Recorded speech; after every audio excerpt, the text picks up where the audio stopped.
It's my first time in Albania. We have come a group of 160 people. Është herë e parë që po vinë në Shqipëri, janë një grup me 160 persona që kanë ardhur nga vende të ndryshme të Spanjës dhe kanë ardhur për punë vullnetare.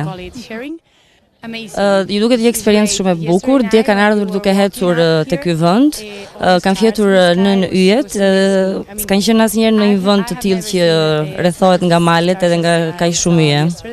Because this is beautiful.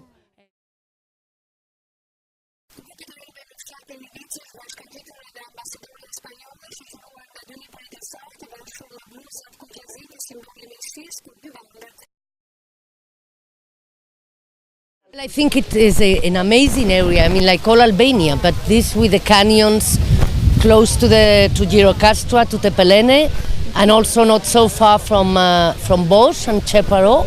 I think is a marvelous place. For Albania, touristic sector is one of the main assets for the future. And you already have a lot of tourists who come, but they focus more in where there's more infrastructure, of course. But here I think it will be a very good, and also I think these students would send through Facebook and all the social network, they would send photos, and I think this could attract also tourists.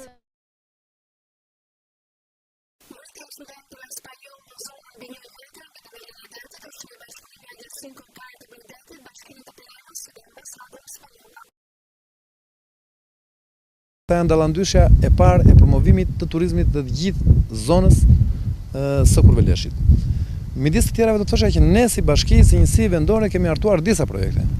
Jemi duke i dhënë prioritet zhvillimit të turizmit si një industri të fuqishme. Ne shumë shpejt jemi në hapat kur fillojmë rrugën nga Lekdushi, ose do të thosha nga Bënça deri në Lekdush. Është diku tek 18 kilometra. Shumë shpejt nga fondi i zhvillimit, nga mbështetja e qeverisë, fillon kjo rrugë që vërtet i ka mburuar, i ka munguar gjithë zonës së Kurveleshit.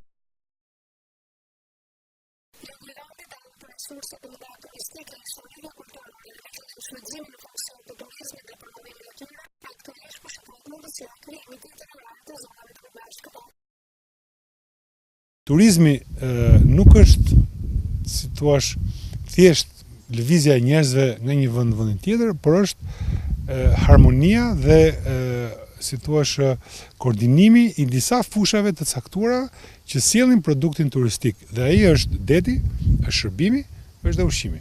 Me ndihmën e disa prej organizatave që operojnë në Shqipëri, të ofrojnë Bashkisë Tepelenës projekte arkitekturore për bujtina Thalas.